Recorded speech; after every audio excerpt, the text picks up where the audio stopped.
Hello, everyone, and welcome to this really important couples masterclass on upleveling love and intimacy in your relationship. This masterclass is dedicated to exploring a variety of tips, tools, and practices to deepen your connection and foster epic intimacy with your partner.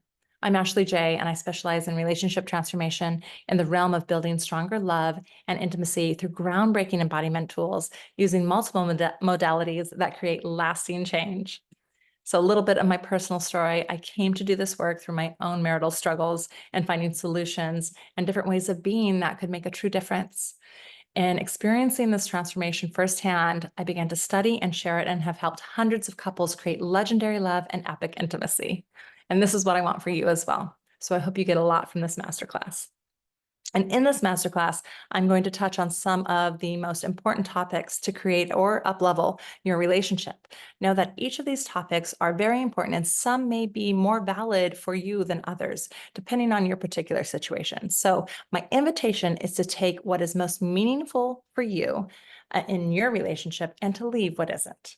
You can always pause or skip over these different sections in this masterclass. So welcome here. And I just want to celebrate that you are here wanting to learn and grow, because the opportunities that we have to grow in a relationship are endless, and it can be a really huge challenge. I know this. I relate to it. I have compassion for each of us as we navigate these elements of our relationship. And I cannot start anywhere else but communication.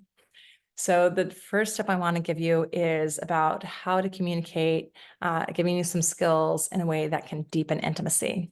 And effective communication lays the foundation for deep intimacy. So let's delve deeper into enhancing your communication skills. And this is a lifelong learning of how to be a better communicator. Most of us were not modeled great communication skills from our parents or people around us. And so it takes a lot for us to learn and understand. So the first tip I want to give you is to practice active listening. Active listening involves giving your partner your full attention, maintaining eye contact, and providing verbal and nonverbal cues to show that you are engaged and hearing them. Avoid interrupting or formulating your response while your partner is speaking. Instead, focus on understanding their perspective and empathizing with their feelings. This is incredibly difficult to do for many of us. The minute somebody shares something, we often go into defense. We often are already building up our whatever we want to respond or react with. And it's really hard to keep ourselves calm and centered and being able to hear and receive our partner, which is exactly what we want when we're explaining or expressing ourselves. We want to be heard. We want to be received. So we have to do that for our partner as well. And to do that, we have to be in active listening. We have to be present. We have to hear and understand what they're expressing. We all have a right to our feelings and to our experiences. They're all valid. And by trying to defend or undermine each other, it diffuses connection rather than ignites it and deepens it.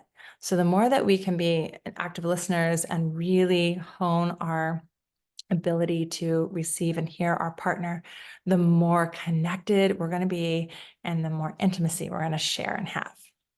The other tip I want to give you around communication is to use I statements, expressing yourself from I'm experiencing this, so that you take ownership of your feelings and needs without placing blame on your partner.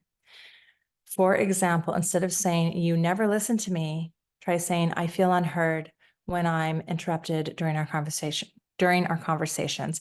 This is such a big one. I statements are really powerful because they let your partner know that what your experience is versus that blaming of you do this or you don't do that, which immediately sets our partner into defense.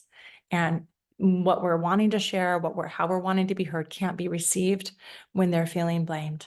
So saying what you're experiencing, I'm feeling hurt, or I'm feeling sad, or I'm feeling disconnected, when such and such happens, is a way more effective way to create connection and deepen your intimacy than the blame and pointing the finger. Okay, these are basic things, but they are hard to really learn and to master. Okay, the next tip I want to give you is to foster empathy. Empathy is the ability to understand and share the feelings of another person Practice putting yourself in your partner's shoes and viewing situations from their perspective.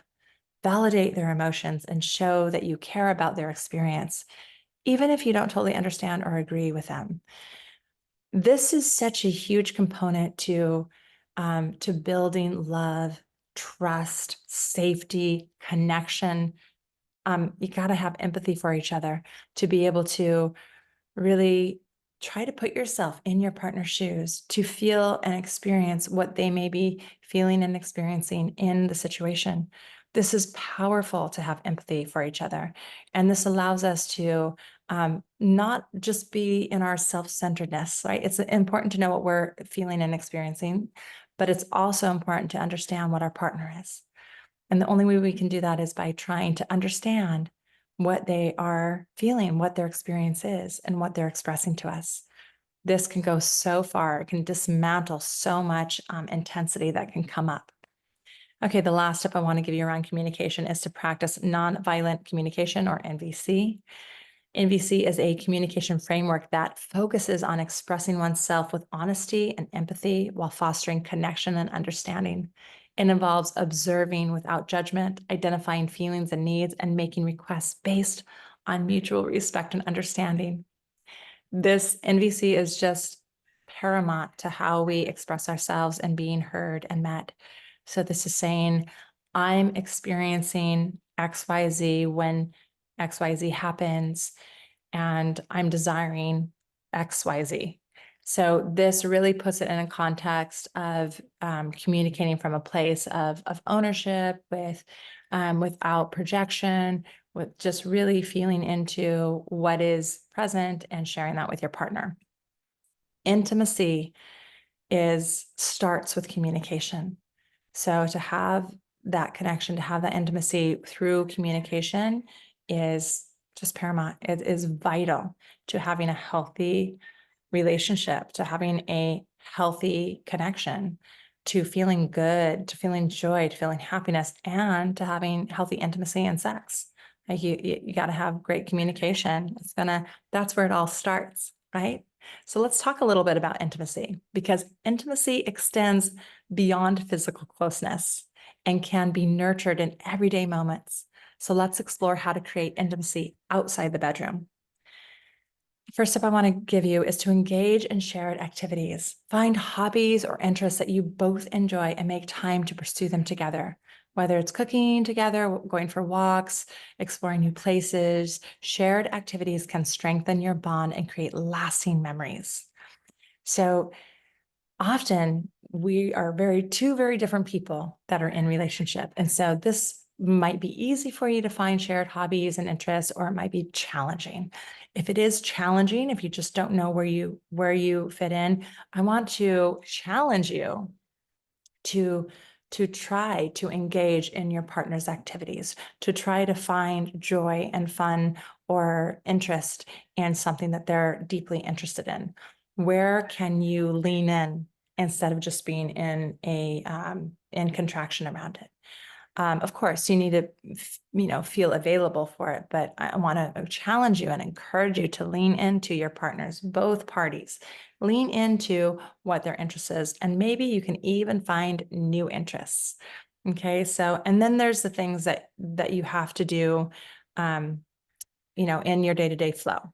So we make meals, we like clean, there's just like the house duties, making arrangements. So doing those things together can actually be really connective, and intimate. So whether it's cooking a meal together, doing dishes together, folding laundry together, if you can do that from a place of shared support of each other and creating a meal together. Yes, creating a clean environment in your kitchen or your home space, and sharing that activity together, even as simple as like the day-to-day tasks, can create great intimacy. So don't overlook the simple things. Okay, the next tip I want to give you is about practicing gratitude. Expressing appreciation for your partner's efforts and contributions to the relationship can cultivate feelings of connection and warmth. Take time each day to acknowledge the things you love and admire about your partner, whether it's a simple thank you or a heartfelt compliment. This is huge and goes so far. And I hear from most of the couples that I work with, and I experience this in my relationship, that one or both of them are not feeling appreciated and acknowledged. And when we don't feel appreciated and acknowledged, we tend to disengage from the relationship, and resentment can build. So practicing gratitude. Now, here's the caveat. Here's the really specific tip I want to give you in this is to make it authentic and real and detailed. So instead of just saying to your partner every day, I love you, you're great, you're a great mother, or you're a great father, or thank you for providing for our family. Instead of saying the same thing every day, get really specific in what they might have done that day or said, or something that you observed in them to really bring it home. So I just want to appreciate the way that you took care of our child today, the way that you engaged with them. I saw you being really loving and caring with them today, and that just feels warmth in my heart when I observe that. So being specific, I want to appreciate you for how hard you worked on X, Y, and Z. I want to appreciate the delicious meal that you made for us. I could tell you put a lot of love into that. Like making it specific makes it so much more meaningful, and there's a lot more connection and intimacy available in that gratitude practice rather than it just being this general overlaid statement every day. If you can say 1 to 3 things every day to your partner specifically that you appreciate about them, and they can do that for you, you're going to feel so much more happier, joy, connected, and you're going to be a lot more open to connection than if you're not feeling appreciated. Okay. The next tip I want to give you is to schedule regular date nights. Set aside dedicated time each week to connect and deepen your bond away from distractions. Whether it's a romantic dinner at home or a fun outing, prioritize quality time together. And this can reignite the spark and keep your relationship strong. I mean, my goodness, we all want spontaneity. We all want passion and romance and all of those things. But when we are in our busy, full lives, a lot of that can just get on the back burner, and we don't make time or space for it because for so many reasons, we don't think we have the time, or we're too busy, or we just, other things get in the way. So why I think that this is a really powerful thing is when we schedule regular date nights or days with each other, we can really up our connection to taking that time and space to make it interesting. And I want to add a little extra here.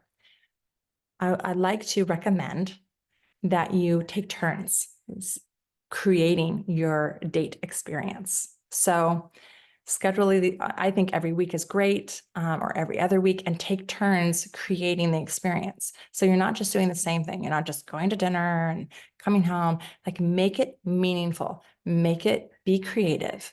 It can be very simple. It doesn't have to be grandiose, but putting meaning into it, even if it's like pulling over on your way to the restaurant at a lookout and sitting there and sharing some deep questions with each other, really taking in some nature together.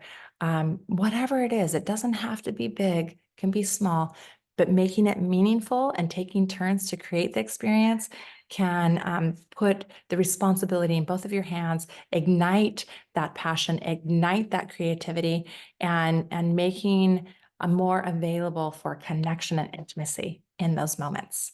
So this is a really, really big one. Okay. All right. So the next thing that I want to talk about is navigating trauma in our sexuality. This is a big one, and so many people face this.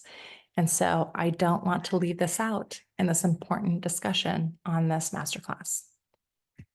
Trauma can impact our relationship with sexuality, but healing is possible with patience and support. So let's explore how to navigate trauma in our relationships and our sexuality. Number one, create a safe space. Establish trust and open communication with your partner to create a safe space for healing. Listen without judgment and validate your partner's experience and emotions. Encourage them to share their feelings and needs openly, knowing that you're there to support them. So, at a base level, we need to know and have this level of safety and trust with each other. If you have this level of safety and trust where you can express and share what you have experienced in your past, and there's a layer of understanding between each other and openness, this is the first layer of healing. Our trauma is to feel like we can be in a safe, connected relationship within what we've experienced in the past. But it starts with that. The next is to really be attuned and to notice when there is a response happening. So ask your partner, what feels good to you to experience and what doesn't? So where are your boundaries and what are your desires? So in the sexual space. And if your partner shares with you that they have an aversion to something because of something that has happened to them in their past, you can say, okay, I'm glad to know that. How can I navigate that in a way that would feel good to you? So, if whatever the act is that they're sensitive to, how can I navigate that so that that doesn't feel good to you? And if you are somebody who is having a trauma response come up constantly in sex or even mildly in sex, this is a really powerful call for you to get some help so that you aren't always having this response. I have experienced sexual abuse in my past. I know how debilitating it can be. I know how we can just kind of sugarcoat it and try to just go over and say, oh, it's fine. I'm good. Most of the time you're not fine and you're not good. And it's not actually going to, that trauma is held in the body and it's going to show up and it's going to keep you from experiencing the depth of connection, intimacy, and sex that can really support you and nourish you and your relationship. So I want to highly, highly suggest that you do get some professional support. Consider working with a therapist or counselor who specializes in trauma to guide you through the healing process. Therapy can provide a supportive environment for processing past experiences, building resilience, and developing healthy coping strategies. More important, I want to say that it is vital and so important for you to seek somebody that does somatic or embodiment work, because talk therapy only goes so far and does not really go to the level of healing in the body that is necessary for there to be a true healing experience and for you to resolve that in your body. So I want to highly, highly recommend that. The other thing is to practice self-care, prioritize your mental and emotional well-being by engaging in activities that bring you joy and relaxation. Take time to nurture yourself and practice self-compassion as you navigate the healing journey around trauma. Remember that healing is a gradual process and it's okay to seek support when needed. And knowing that for you to here's a really important piece that I want to give you. For you to heal trauma does not mean that you need to go back into the trauma, does not mean that you need to re-traumatize yourself or have to relive what happened to you at all. I want to make sure that you know that. Healing the trauma is transitioning what the impact had on you mentally, emotionally, and physically so that you can take your power back and so that you can reclaim your body, your sex, your life for your own. And that is powerful and that is empowering. And that is absolutely possible without going back into the trauma. So be reassured in that way if you are somebody who is dealing with this. And if you are somebody with a partner who has experienced that, you can also, relay that to them. And if you're a partner who is with a person who is in the healing process around their trauma, it is just imperative for you to be so present for them and letting them know that you're here and letting them feel their emotions and don't feel like you have to fix it. Just Just be there. Just be there. How can I support you right now, love? Is one of the most important questions that we can ask. It's one of the most supportive things that we can do instead of, going, well, if you did this, well, maybe that, well, maybe, let me get you, ask them, what would feel good for you to receive right now? And just say, yes, I hear you. I know this is hard. Just validate what they're feeling. That will allow them to trust you, and that will allow their healing to excel. And then practicing self-care as you're going through these things is essential. So, so, so important. Okay. Tip 4, let's talk about spicing up intimacy in the bedroom. Okay, keeping the spark alive in the bedroom requires creativity and exploration. So let's dive into how to spice up intimacy. I love to talk about this because I know that intimacy and sex is one of the really big problematic things in a lot of relationships where, it's hard to maintain that over a long-term relationship. It's hard to have what we had in the beginning often as we go through. So how do we do this? We have to grow. We have to grow in our intimacy. We can't just stay meeting it the same way, because how you were when you met is not who you are now. So we have to grow. So how do we do that? We communicate our desires. Share your fantasies, preferences, and boundaries with your partner in a non-judgmental and respectful manner. Create an open dialogue about what turns you on and explore new experiences together. Do this gently. Do this with communication. Do this with curiosity. We got to keep growing. And so if you are stuck, if you are in a plateau, come to your partner and say, hey, I'm wanting to have a really wonderful sex life with you. I'm realizing that we are feeling a little stuck right now.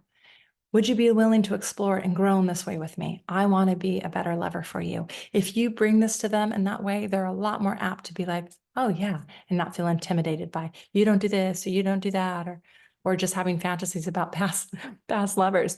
Create what you want today with the partner that you have now. If you are choosing to be in this relationship, you can also choose to make it epic. Okay. The next thing is to try new things, experiment with different positions, techniques, or role play scenarios to keep things fresh and exciting. Be open to trying new activities or incorporating props and toys into your intimate play. And just know that these things aren't necessary, but they can add to an exploration, a play, and a fun that can really entice what's possible between the two of you. So if that hasn't been part of your dynamic and that is something that you're curious about, again, bring it to your partner and, hey, I'd love to explore trying new things in our sex together. Are you open to maybe exploring some new things? I have a great list of yes, no, maybe things in the bedroom. Reach out if you want that.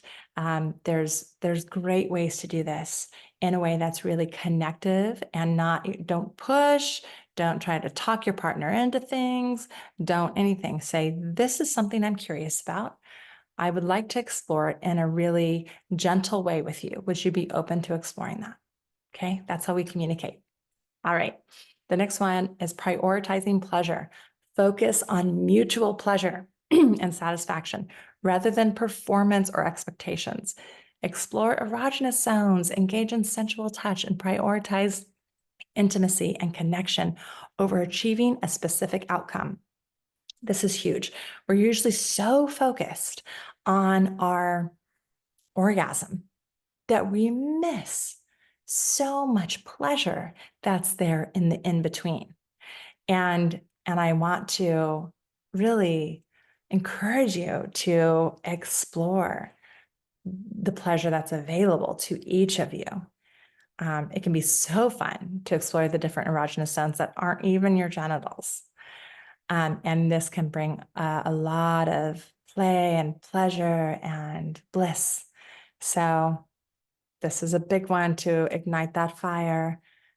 Take your time, slow down, and explore the pleasure available for both of you. And I have a lot of great practices to guide you.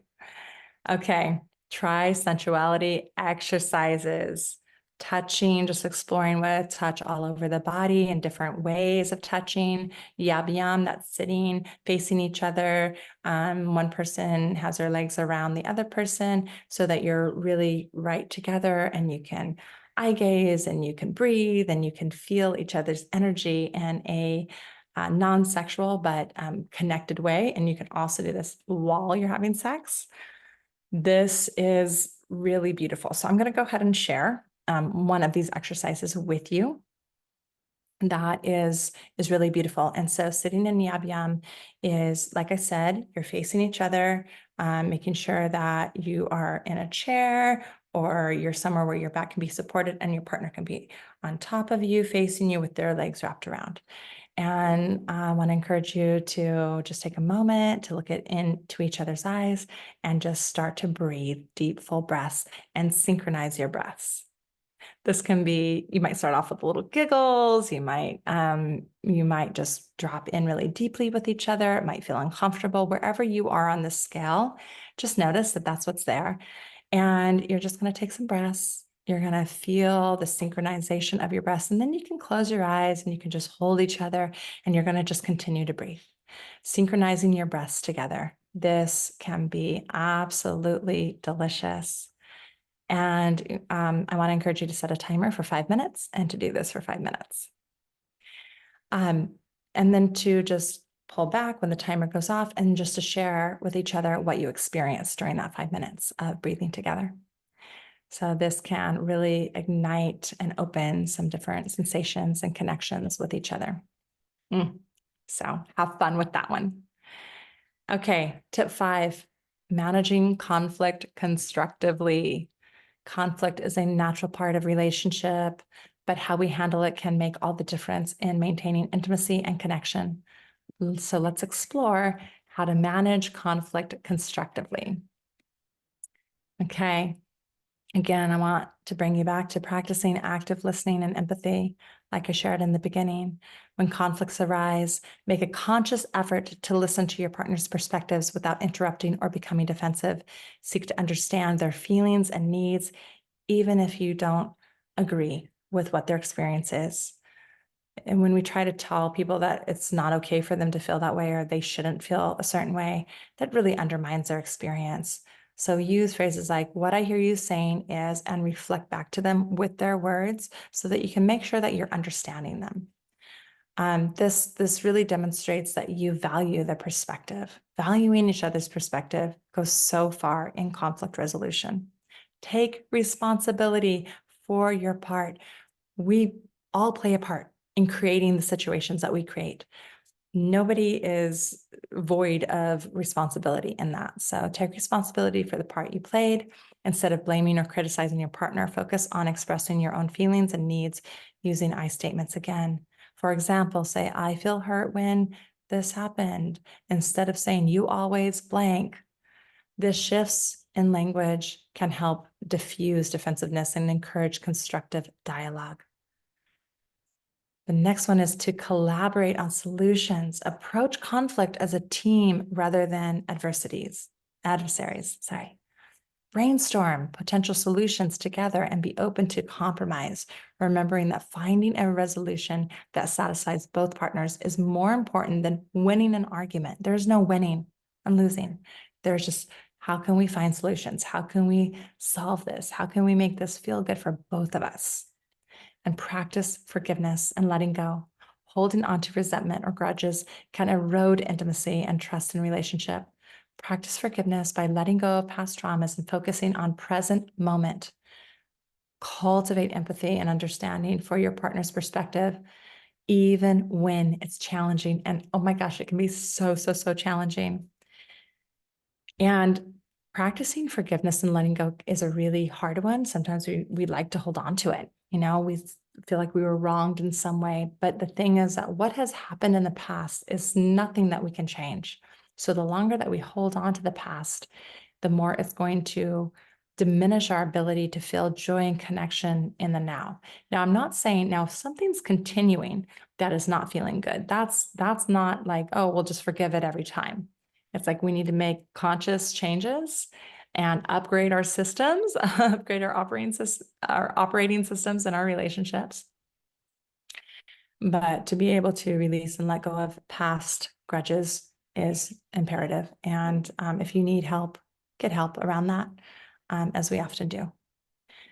Okay, so as we conclude this masterclass, remember that intimacy is a journey of discovery and growth.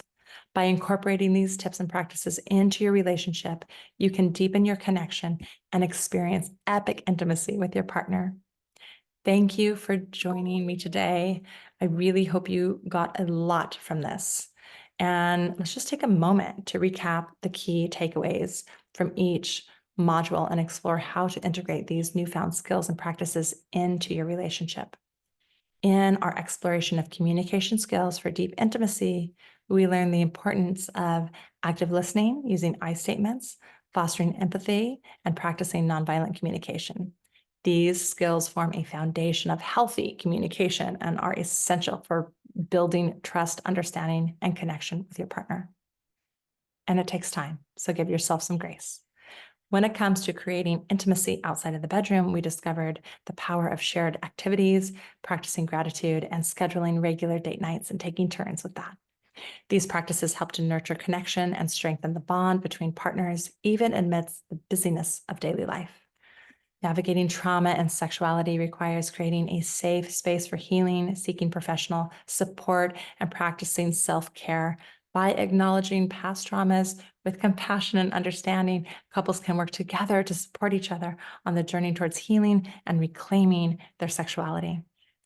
In our exploration of spicing up intimacy in the bedroom, we delved into the importance of communication, experimentation, and prioritizing pleasure. By opening and